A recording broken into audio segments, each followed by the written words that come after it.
Hello and welcome to the Auteur Limits, where we are continuing our journey into the world of the films of Samuel Fuller in order to gain a fuller understanding. I am your host, as ever, Craig Ennis, and with me is my co-host, Rob. How are you doing, Rob? I'm good, Craig. How's things today? Good, yeah. It's been swimming. It's a very wholesome thing to do on a Sunday afternoon, but that Lovely. was my Sunday morning was a nice swim. How are you? Yeah, nice. I have not been swimming, but I'm very impressionable. I watched a Japanese wrestling pay-per-view live this morning. Of course. And then the impressionable aspect was that it ended with them drinking a lot of Sapporo beer. So I went out for sushi and drank a bit of Sapporo. That's been my very impressionable day so far. Excellent. How was the Falling hook, support? line, sinker. It was very lovely thing. It went down very nicely. So this time around in our 16th episode, we're diving into the 1963 film Shock Corridor, which, is it fair to say this is Sam Fuller's maybe most celebrated film? His probably his most famous, most well celebrated film, you'd say? Yeah, quite possibly. Yeah. It's certainly one of them, along with sort of pick up on South Street and the one that's coming up next, The Naked Kiss and Steel Helmet. These are the sort of the films that are these are the sort of films that get on the Criterion channel. Yeah, exactly. And actually, this one I watched a Criterion Blu-ray of. So it's this and Naked Kiss are both in the Criterion collection in the physical releases. So yeah, both of us have seen this one before. It's not one where either of us are coming to it fresh. So interesting, because I think that's possibly the first time that's happened recording this series on Fuller. Do you want to start off with any context? I have in the Criterion version. There's a couple of little essays, as there always are, but Yeah, they weren't that weren't that good, frankly. yeah, The second one of them was just an excerpt, I think, from the book you've been reading. It's his autobiography, so I that's have right. some context from that. But you've been reading that book more intently, so maybe you could shed some light on the circumstances around this. I understand from the extract that he didn't have a particularly great experience with the producer of this film. Yeah, that's right. So I think we mentioned at the end of last episode that this was a film that had been sort of running around his mind for a good 15 years. Originally went back when he was um, script writing for other people. He kind of envisioned this as a Fritz Lang film. It's called Straight Jacket. And it kind of, although it's quite an outlandish premise, reporter goes undercover to a mental hospital in order to solve a murder and win the Pulitzer Prize. Um, it actually came from experience, well, not direct experience, but sort of people that Fuller knew who'd done very similar things to this. Um, so it's out there, but it very much comes from his his days, walking the beat. Um, and yeah, he's been sort of sitting with this for God knows how long, having trouble with it, or kind of working on it and trying to refine it.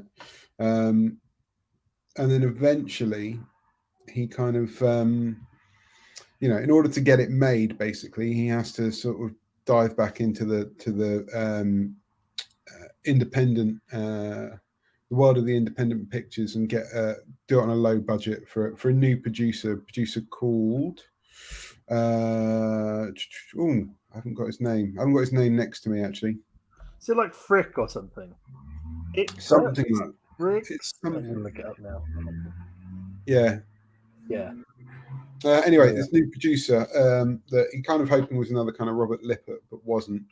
Um, so he makes this for not very much money, and as you allude to, the guy ends up being a little bit of an arsehole and basically Fuller never makes any money out of this one. Although he does say in his autobiography that although he was conned, basically, this is the first film where he feels like he's had control over every single frame. So there's no compromised ending or anything like that. It's exactly how he wanted it to be. Sam Furks. Samford. Firks. Yeah, no, I read that same bit in the extract, and it's interesting. Basically, like, seemed to be a kind of a bittersweet thing of, yeah, I was ripped off, but because that guy was just a crook who was ripping me off, he actually didn't really care about the film, so I got to make the film, which is nice, I guess. And So, and I as you, think, you know, and I think actually, I mean, we'll get to the ending later, but you know, you can see that you can, watching it and getting to the ending, you can imagine the Fox ending on this being a very, very different thing. yeah, Um, yeah, I can I can imagine that based on what we've seen so far in the other films. Definitely, this does head kind of smack into the kind of downbeat ending you always think the other ones are heading into, and then they kind of just avert it at the last second.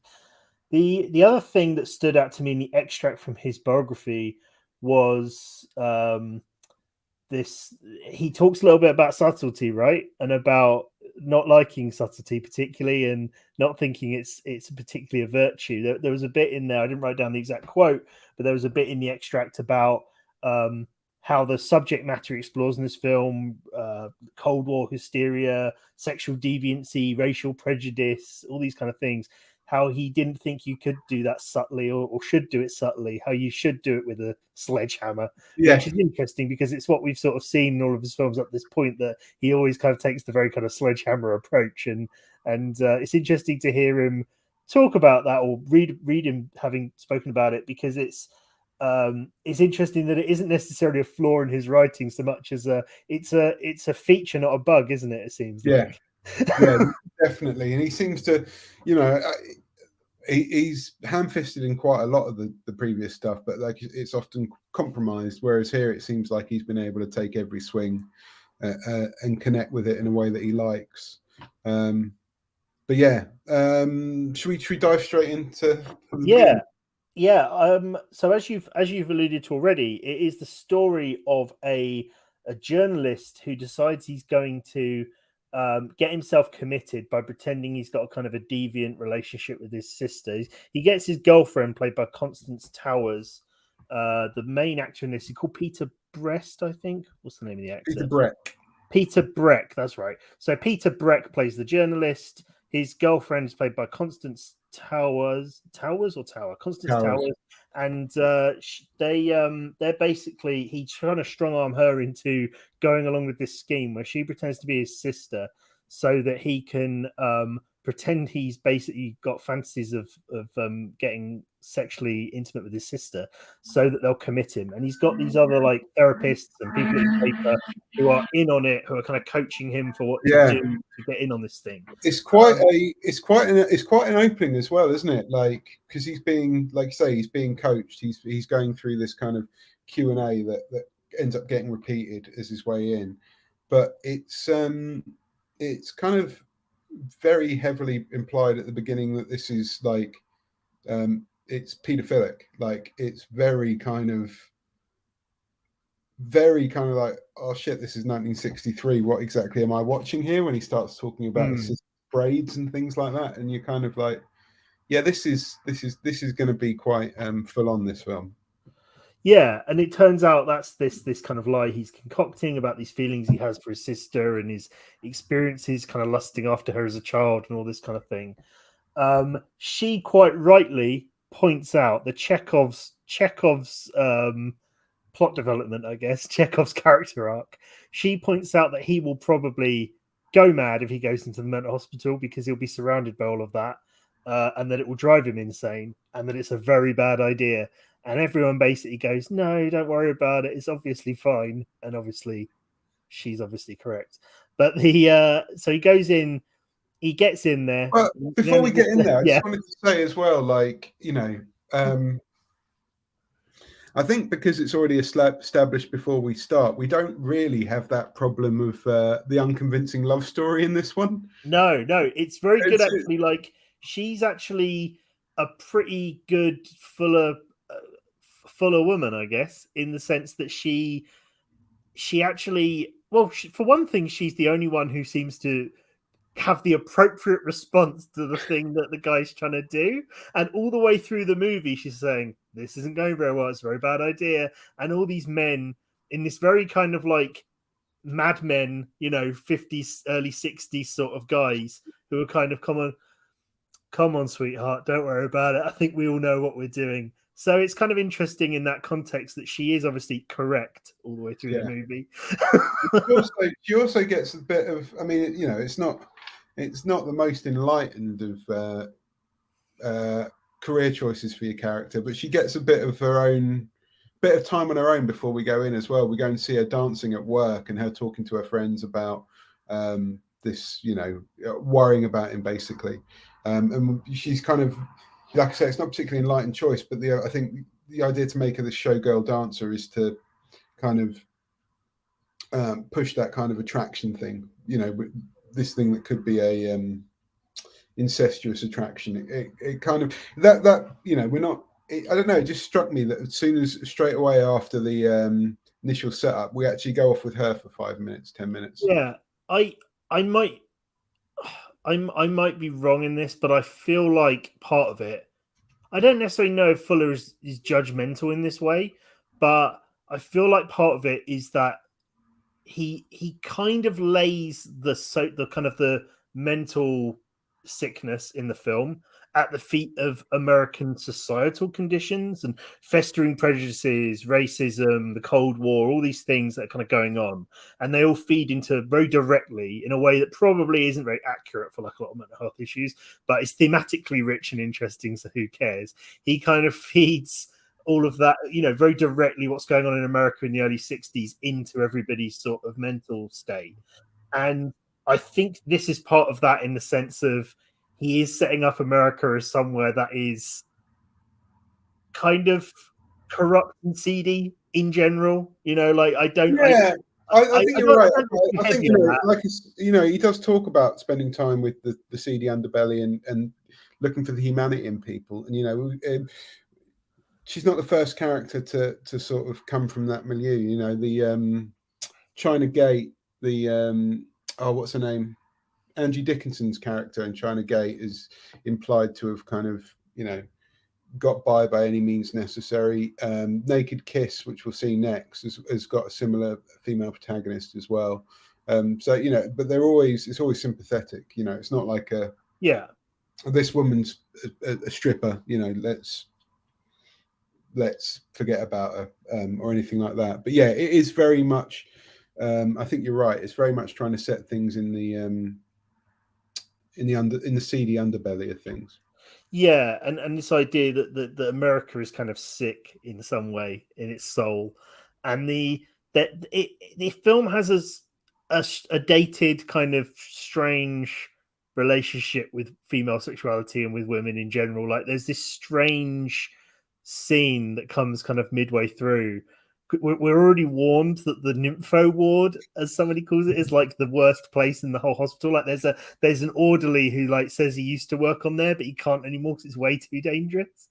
And then at one point, our fella he ends up in a room with them, and you hear him on the voiceover. He just goes nymphos, and then he says, "What's the matter with this door?" And there's like a close up of him trying to open the door, and then he has to try and get across the room to get to a door on the other side. And they all just jump on him in this feverish lust for this man, which is like obviously I'm sure there's a lot of problematic elements to that. It's also strangely, I'm not going to say progressive, but it's not something you'd expect to see in a film in 1963 either. There's just mad lust of all these women just jumping at this man, which is also kind of strange and interesting and entertaining at the very least. And also I'm not quite sure why they bite a chunk of his face off either, but that happens in there as well. Yeah, so basically he ends up in the booby hatch, and he basically, well, I want to say about the strip scene actually, because I do have a note on that. It's such an awkward striptease scene. It was so funny. Like Jen and I watched an interview with Constance Towers that's on the Criterion disc afterwards, and she talks about how she had this great choreographer who did that scene with her and stuff. We just looked at each other like there was a choreographer involved in this. It's like it doesn't go in time with the music at all. It's really awkward movements, really stiff, very strange. I didn't know if that was deliberate. It's a lot more. the movements are a lot more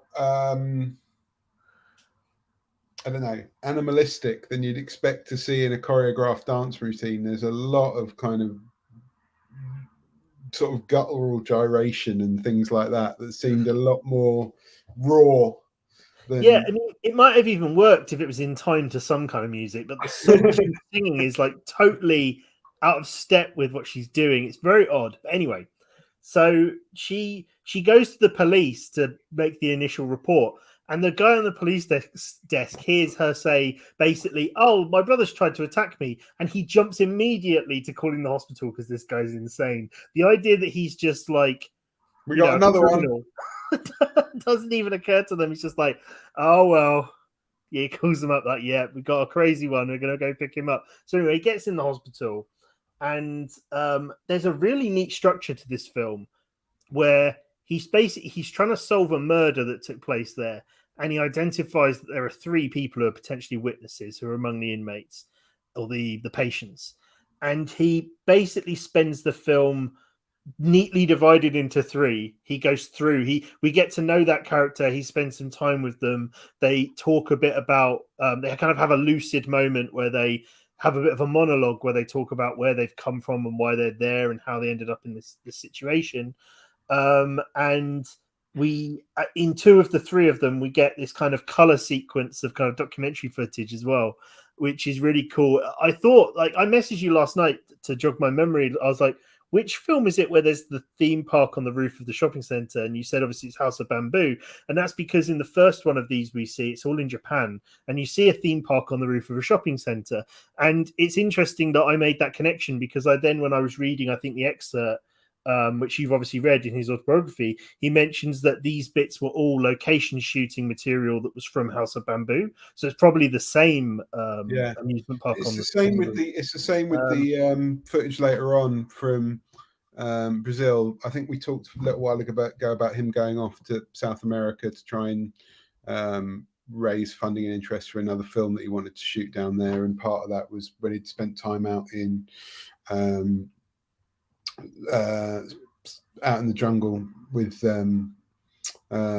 people out there, and he takes some footage. So that is outtakes from his own kind of documentary footage as well.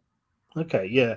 So it's interesting because you get. I kind of wish the 3rd story, which is the Gene Evans character, will come onto it. I kind of wish that also had one. It's like the only one that doesn't have one. It's like a really nice.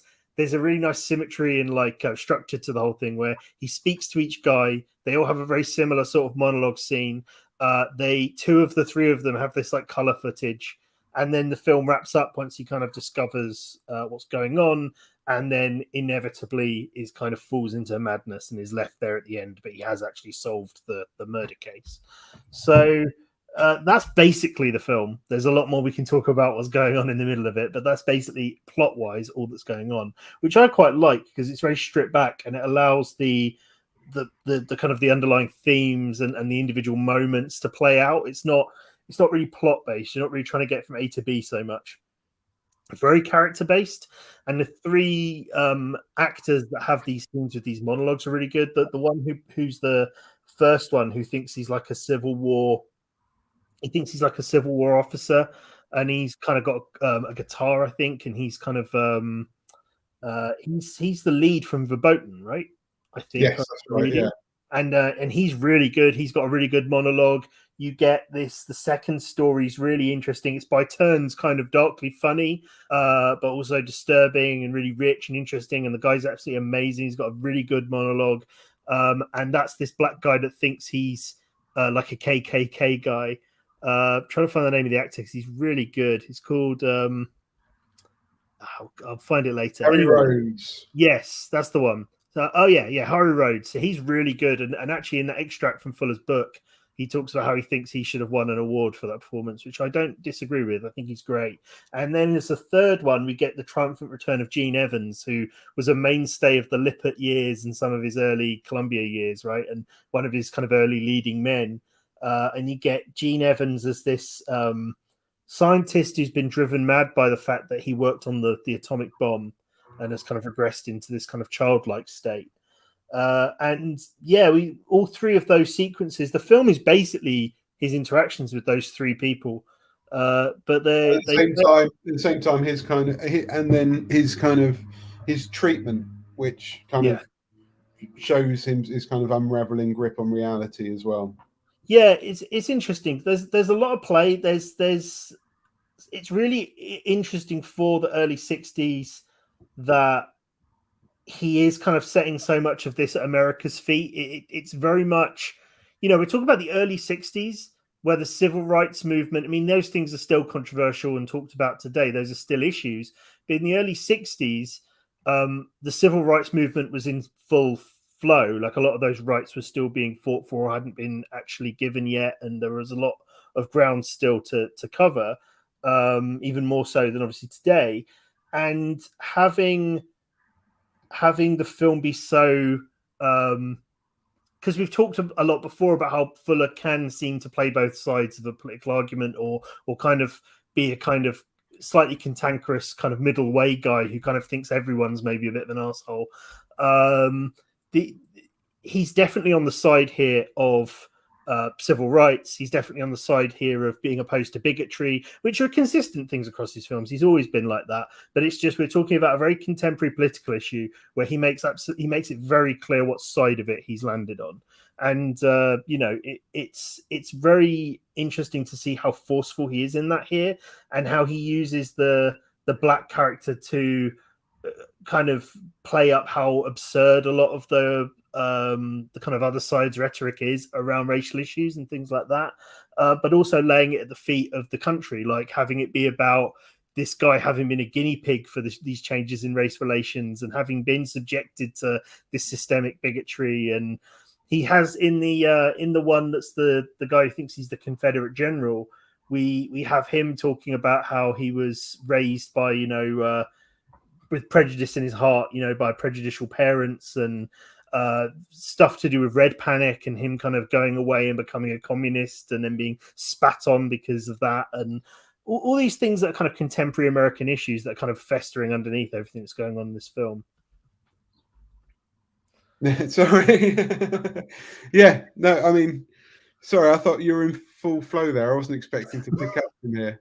Yeah, I mean, I was going to say, there is, this kind of middle way, everyone's an arsehole thing. I can imagine he doesn't talk about this really, unless he talks about it in the next chapter. I can imagine the kind of the Pentagons, the Pentagon, the kind of the military industrial complex acolytes taking offense to the Gene Evans story, though. I can imagine there being some attacks from the right for having this kind of potentially pacifist, pacifist kind of undertones to that story. But yeah, it is much more on one side than the other. Maybe you bring to things, you see in things what you bring to them, but it does definitely seem like he's on very much on one side of the political divide with this one. Yeah, it does, in a way that isn't normally characteristic of his work, because he normally does sort of try to not find a middle ground. It makes him sound really annoying, but like he normally isn't necessarily committed to any particular one side of any issue, and he normally finds some nuance or some grey areas in there. But he's very much on side here with the kind of anti-bigotry, anti-racist side of things, which is great. And it's I think that's one of the reasons this film's kind of stood the test of time as well as it has and is so celebrated. I think because of the fact that there are a lot of things that are melting, kind of bubbling under the surface, this movie, that are still so important, and he's kind of in a progressive position on those things at a time when it would have been very controversial, a lot of what he's saying. Yeah, absolutely. It's like you say, like using the sledgehammer thing, this is kind of it's a very forceful kind of what's the right word? I mean, it's a statement film, isn't it? He's kind of laying out his kind of worldview on the sickness and the everything that's wrong with America. He says in his autobiography that he loves his country, but it sometimes gives him ulcers. So it's kind of a it's a spit and fury kind of Yeah, attack's not quite the right word, but we got to do something about this. God damn it, kind of approach yeah. to the whole thing. The way that it's potentially aged less well, other than the kind of some of the weird presentation around women in particular, but like the way that it's aged less well is in its understanding of stuff around mental health, which I guess is pretty fair because it's from 1963 and a lot of stuff Yeah, has only really changed in recent years around that. I mean, But I yeah, think he does talk. He does talk also about. He does also talk about like wanting to expose the conditions that people were kept in, and kind of the cruelty of stuff like EST and things like that. So there is, there is a sense of reflecting, reflecting on on the conditions. There is no understanding of really of what mental health is, but also at the same time, or what these conditions are, but at the same time, it's not irrelevant, but that's not the point it's of it. not the point. Yeah, No, he's using them to explore these other ideas. yeah, and it's it's these things can drive somebody mad. Yeah, In the kind of abstract sense of it, there's kind of a network thing. It's kind of, I'm mad as hell and I'm not going to take it anymore. Kind of energy to the way that this is shouted out, that in a way that he's not really interested in the sort of the clinical. yeah. And he actually says something like that in his biography as well. As I was reading it, I'm just going to try and find it, but While you're finding it, it that's something sounded I'm a lot really like yeah. Herzog. There was something in his biography that sounded a lot like Herzog. But yeah, go on. Well, I was going to say that is something I'm interested in. I was going to ask you about because while the mental health stuff is not really important in the film, because he's exploring these ideas and just kind of using the madness, the kind of these people to do so. Although there is a lot of humanity to each character, but one thing I would say is that I do get that he is a kind of a cigar chomping, quite practical man from a certain generation, and I do definitely get a big dollop of cynicism about certainly like psychiatry and mental health professionals and stuff like that in this film. Like there's a big sort of skepticism, cynicism about the whole thing, right? Where at the beginning of the film, the whole premise that he can be coached to fool them and that he'll know every question they ask suggests a sort of offhand disrespect to these people and their work. It suggests a sort of an eye roll at the idea of some of the things these people would do or say. This whole kind of thing when he's being quizzed to get into the hospital, and he's like, "Oh yeah, this guy's eating it up." Like obviously he loves if I say this because they love that stuff. It's very there's a very like hyper masculine man in the early 60s sort of eye roll about, I would say, the mental health profession. And I wonder if there's any of that in the book, like any of that about him thinking these people are, I don't know, shysters or con men, or like he thinks the whole thing is No, I don't think so, and I don't think that the subtext of the film kind of supports that either. Because yes, they kind of they run into this with that kind of disregard for it, but ultimately that's also his undoing, isn't it? Like he goes into something, he's completely unprepared for what he's going to find, and yeah, it's it's to do with the state of America that kind of drives him mad and all that kind of stuff. But ultimately, if there is any kind of offhanded kind of dismissiveness about the profession,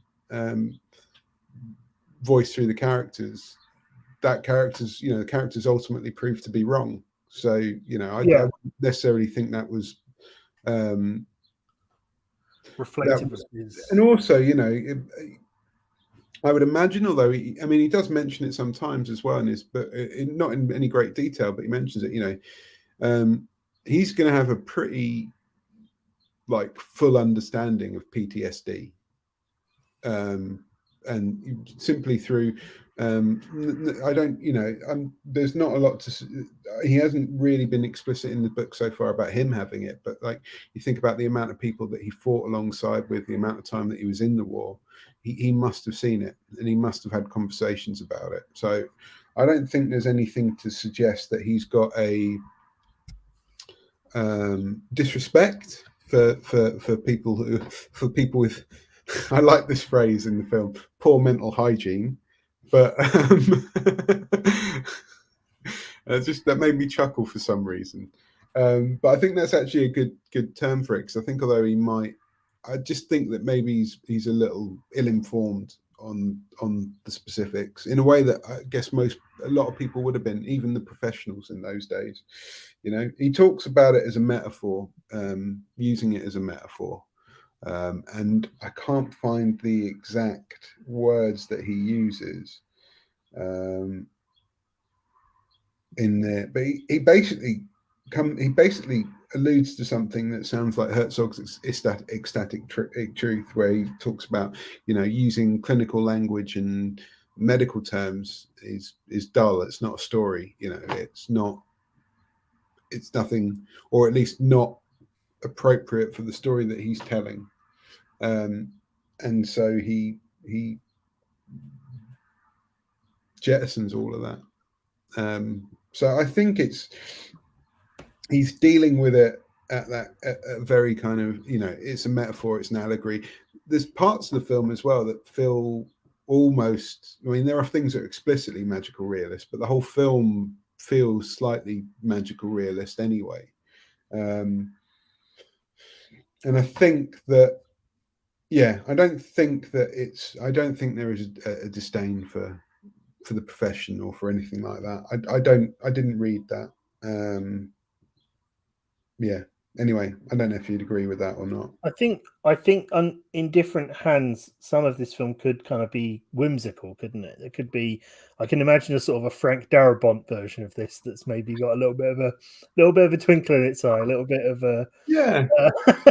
I think that lack of a twinkle in the eye, actually, the fact that he does want this place to look really kind of uncanny, the fact that it's got a nastier side to it actually kind of is, in a way, a lot more respectful than the Darabont. You know, it's a lot more respectful than the Darabont approach. It's not as respectful as like a Steven Soderbergh procedural. Although Steven Soderbergh did make a film very similar to this, didn't he? What, Unsane? Is that what I'm thinking of?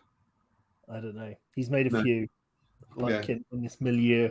So yeah, it's what else I want to say about it, really. I think it's a fascinating piece for the time it was made. It also helps that, unlike a lot of Fuller movies, interesting because he made it in 10 days.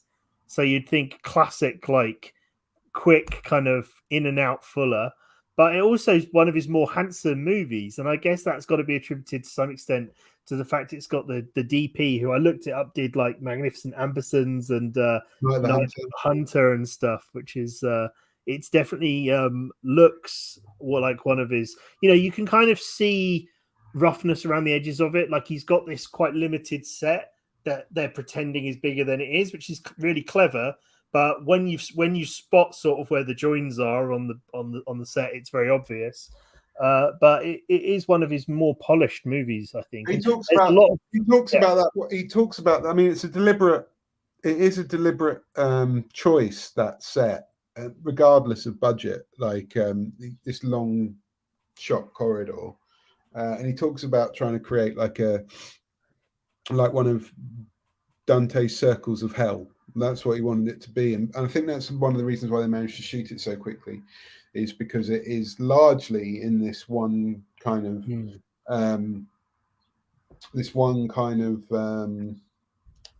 place, like almost like a Beckett play. You know, it's this kind of got this Godot setting almost. People just sort of stuck in this one place. Yeah, I think that could add to it. I mean, it is you know, it's maybe. I don't know if I suspect he might have still done it the same way, even on a Fox budget, or at least, you know, something that might have had slightly less obvious joins and something that maybe would have been shot in color. But I think it would have been very similar.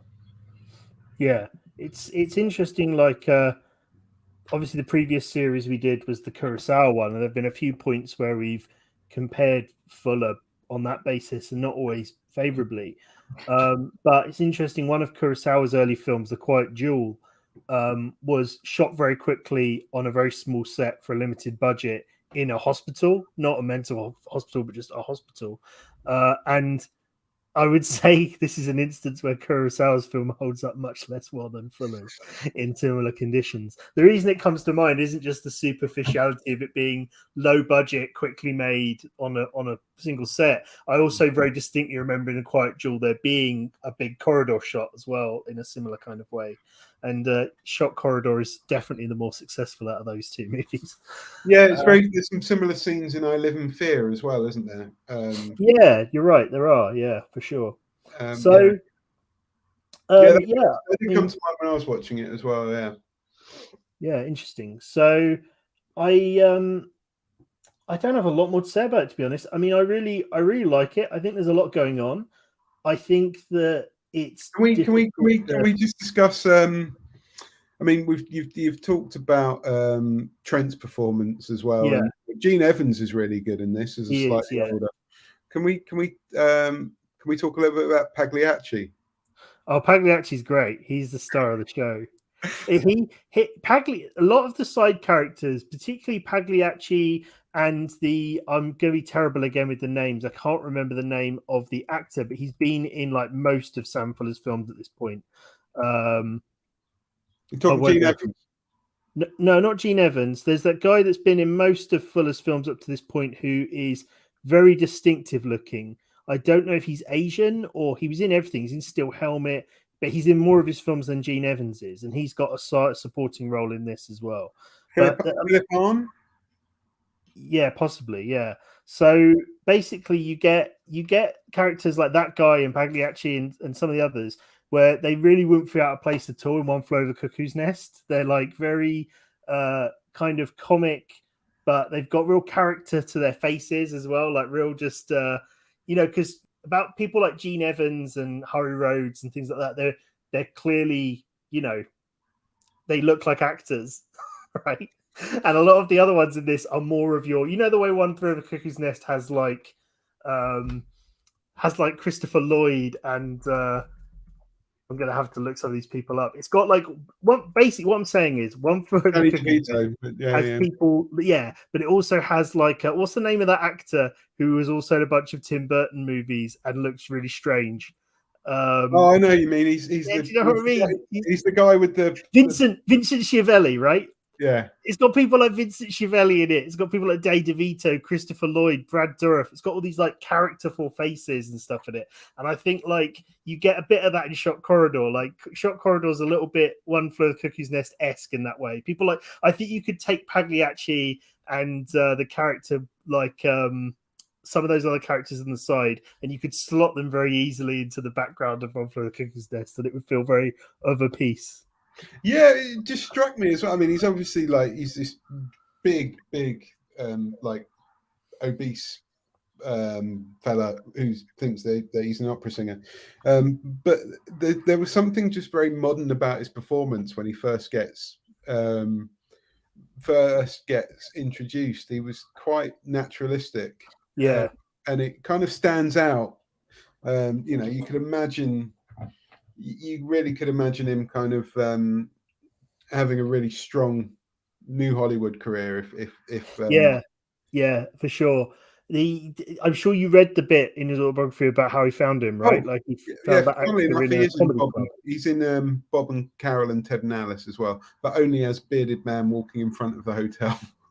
But he's a writer of that as well, I think. Basically, like in Fuller's extract, the biography thing that I read, he talks about how he found the actor for Pagliacci because he went to a comedy show, and it was him and this other guy, Paul something. Yes, who's his writing partner, and how the two of them were on this comedy show. He hired him on the spot. And then subsequently kind of knew both of them for a long time, and that they had a bit of a career together in film after that point. So yeah, but I know exactly what you mean. He does feel very modern. That's probably one of the reasons I think he would fit exactly right in with the ensemble in One Flew Over the Cuckoo's Nest. I think he absolutely belong. But there's an interesting thing, when you get that uh, scenario where there's a low budget film with very little action in it, and then the trailer or the poster makes it look like takes up the one fight scene. I wonder if the theatrical trailer for this film features heavily the kind of extended backstage brawls wrestling match that happens in the in the final sort of 10 minutes. There's a sequence where the protagonist kind of finds out who the killer is, and then they have this like Stone Cold Steve Austin versus Booker T in a supermarket type rule where they're kind of chucking each other through things and knocking everything over in the kitchen and dunking things on each other. And they kind of go through several rooms, like they work their way through the hospital. They like start off in like a hydrotherapy room, and then they're in a kitchen, and they're running through the hallway. It's kind of this action sequence that takes place that doesn't really have any precedent in anything else in the film. No, not at all. I enjoyed that. I particularly enjoyed the fact that one of them gets run along a long table and knocks everything off. Yeah. I always enjoy somebody getting run along a long table. Yeah. I was expecting because there's a thing like I read a few years ago the book by, oh my god, I've suddenly forgotten his name. There's a really good book about the psychopath test by John Ronson, right?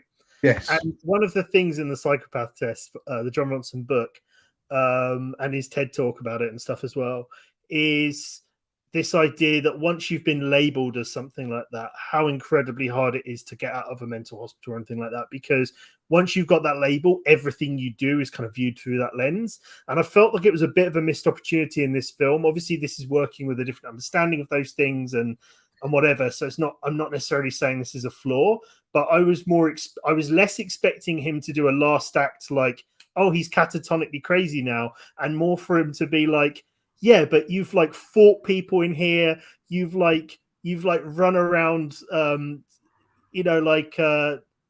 that scene where she comes in and he thinks she actually is his sister and stuff like that. There's all these things he does in there, like fighting people and all this stuff. But I was expecting it to just be that they were just like, yeah, but you are crazy afterwards. And he'd be like, no, you've got to let me out. I came in here on purpose. Yeah, but that's a mad thing to do, isn't it? If you think about it. I thought he would have been trapped by that rather than a kind of last 5 minutes, because he kind of goes just completely catatonic, doesn't he, in the after that scene? Yeah, it would have made more. I don't know. I guess it would have made more real. It would have made logical sense for that to be something that came back. But like I say, there's the big scene at the end. Like there is an uncanny sense to the whole thing, and the little things, like I'm saying, it's always in color. It's always in color. My memory, which kind of suggests, because it's a weird thing to say, but there's like a weird suggestion there that the rest of the world is in Their lives are in black and white. Yeah. I thought that. Yeah, it is very odd. And so there was a little bit of that about the whole thing, and then obviously there's a scene at the end where it starts raining indoors, and you sort of get into it. And there's other little bits, like the way that the sort of the inner monologue, and they say, do you hear voices? The inner monologue to begin with, there's a bit of kind of there's a bit of exposition, and there's and you kind of think, oh, here we go. But actually it's a plot device. And then he says, do you hear voices? And you think, well, I've been hearing his inner monologue quite often, and there's just these little things that are ever so slightly off, and it's sort of, I don't know how deliberate it is, but the culminates in the scene of raining indoors and him being absolutely drenched and slipping all over the place. So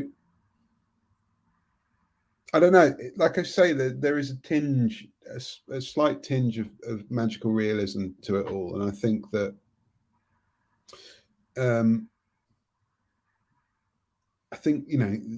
way to, because I've on Letterboxd, I looked at some of the negative reviews, and it's all people talking about depiction of mental illness more than anything else. and I wonder if this should taken more as a fable, as an allegory more than anything else.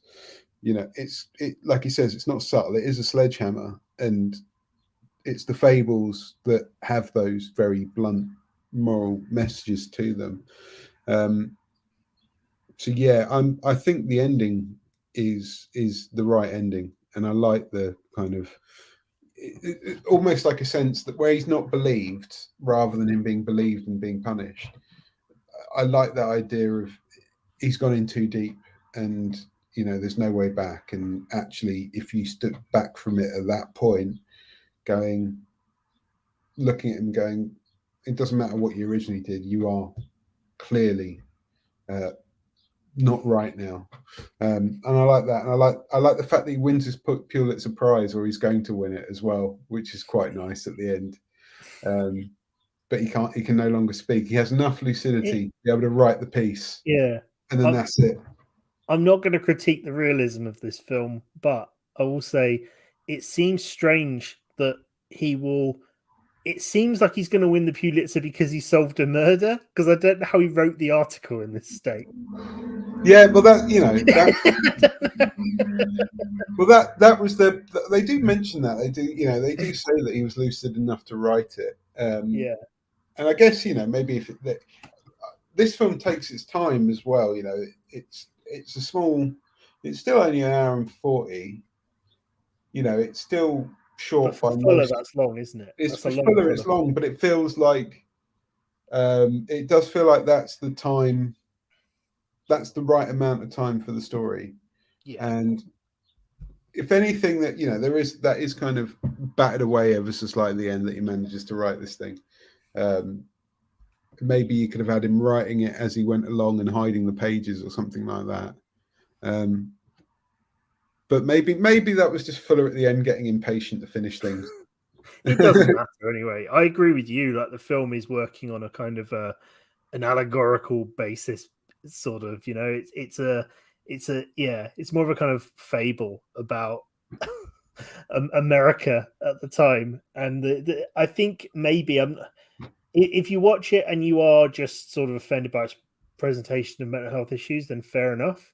But I would say that's not really what the film's, there's no one saying you have to watch the film on its own terms. You watch a film however you like. But I think on its own terms, the film isn't really that interested in that aspect of it. I think it is using it, like you say, more to sort of stand in for discussing these other issues, and more to be quite critical of the time in which it was made and the things that he obviously didn't like that he saw in America, and to sort of lay that madness at the feet of those things. It's a kind of an accusation to the society, isn't it? This film is kind of he's throwing all of this this madness at he's saying that America itself is kind of mad. That's kind of the point, right? Yeah, to some extent, which is interesting. So I really like it. I think it is one of his strongest films. I don't think it resonates with me personally like a few of the others I like better. Notably, I really like Miles Marauders. I really like Steel Helmet. But I think this is clearly one of his most polished and well-rounded, well-realized films. I haven't been able to find any direct quotes from Scorsese about this being a direct inspiration for him to make Shutter Island, which of course was based on a book as well. But I did see that in his, I can't remember which documentary, was it Journey Through American Cinema? He spends some time talking about Shot Corridor in that. So, okay, interesting. There is a clear through line, because obviously that's got a very similar premise to it, tweaked but similar. But yeah, given his the reverence that Fuller has within those new Hollywood directors, it's clear that there's no way that Scorsese wasn't aware of this in his own work. Yeah, absolutely. I would absolutely. I mean, I tend to assume Scorsese's seen every film, but I would definitely assume he's seen this film. There are a few little nuggets, a few little trivia nuggets from the Constance Towers interview I saw. One of them is the oft-repeated story. You've said it on some of the other films that we talked about, but she talks about him firing his gun on the film set to get people's attention. Excellent. She talks about a few things that seem like they'd today be called kind of a toxic work environment that she laughs off as being like, oh, but that was Sam Fuller, you know, him firing his gun being one of them. It's very strange.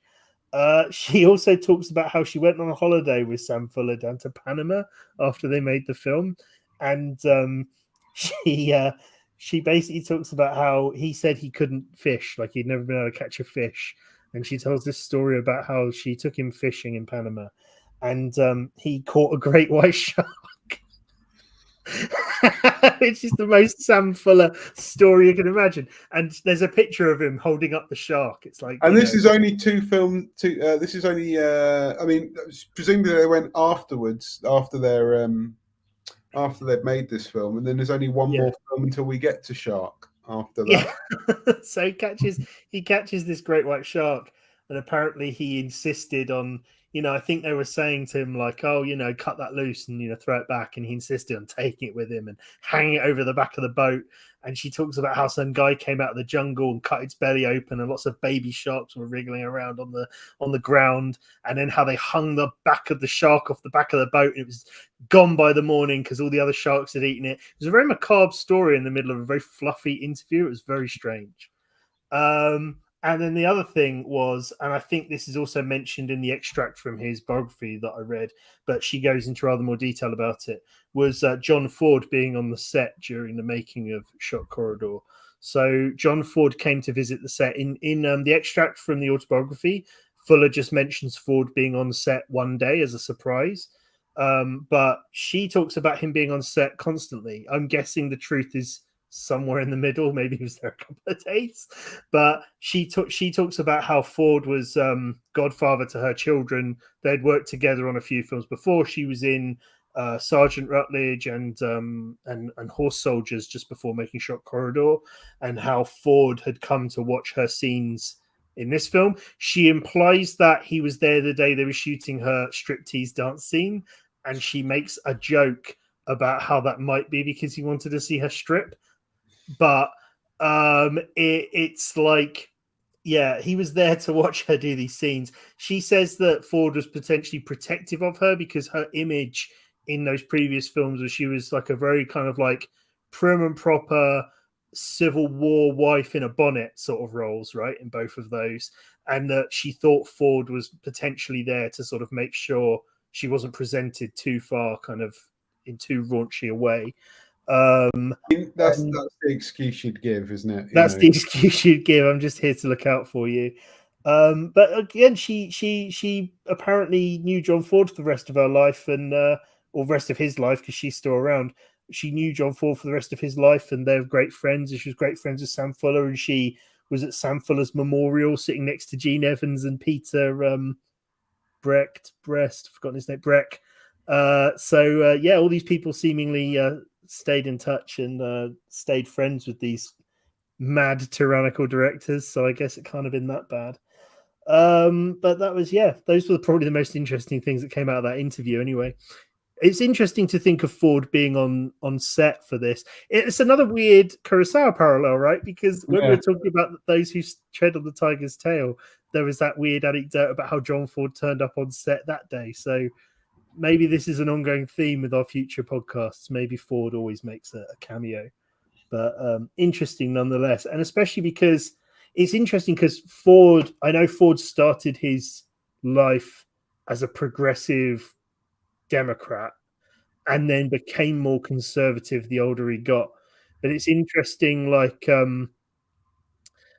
the idea of him interacting with Sam Fuller and them being friends on the set of this movie, because it's very anti-Ford, right? In the sense of this is very much I can't imagine this would be Ford's America, so it's kind of interesting to think of those people interacting, I guess, because of how polarized things are today, where it's like you don't necessarily think of people who would be maybe on opposite sides of issues like that being friendly. It's quite interesting to imagine Sam Fuller and John Ford chomping cigars while he's explaining to John Ford this film about how America and patriotism and, you know, all bigotry and racism and everything is, you know, all Uncle Sam's fault. It's kind of an interesting, like to be a fly on the wall on that one. Yeah. Well, again, you know, I'm not sure exactly what I can add to that, but yeah, quite right. We have to have a look and see. I have to go through John Ford's biography and see if he mentions turning up on any other sets. Yeah, that'd be the one to go for next. Yeah, and Constance Towers, of course, crops up in Fuller's next film. She's the female lead of The Naked Kiss, which we'll be talking about that next. Do you know anything about it? Not yet. Apart from anything, I mean, they mentioned it a few times in that Constance Towers interview on that Criterion disc. I actually have the Criterion Blu-ray of Naked Kiss as well, so I'm really looking forward to getting into that one.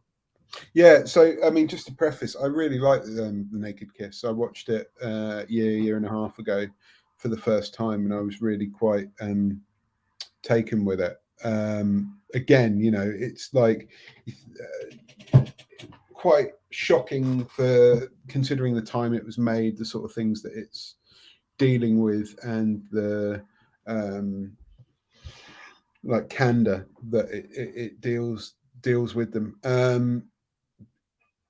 It's, you know, just to give you a bit of background before we go and watch it. It's about a so Constance Towers plays a prostitute who moves to small town America to try and start afresh, basically. And it's about how the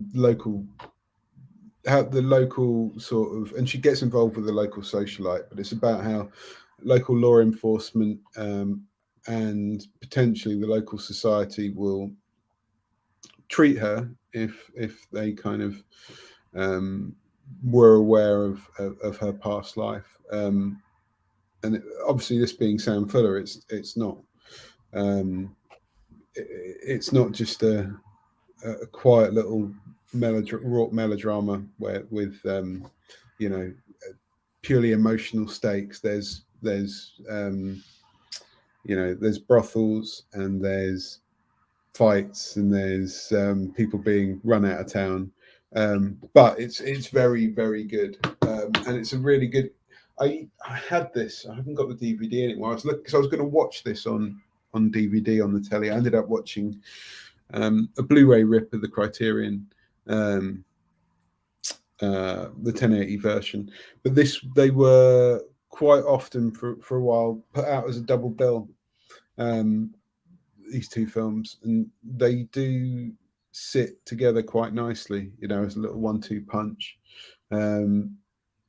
Yeah, and you know, we're gonna peak, basically, you know, like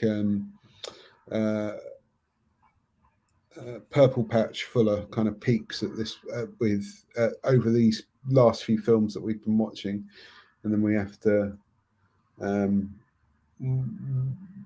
we watch a Burt Reynolds film after that.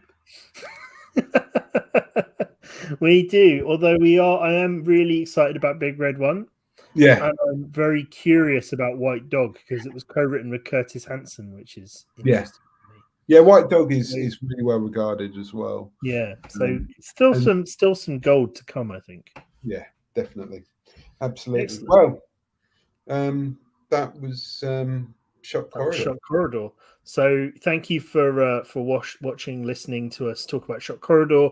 We'll be back in a few weeks to discuss The Naked Kiss as we continue on our epic quest to reach a fuller understanding. Thank you.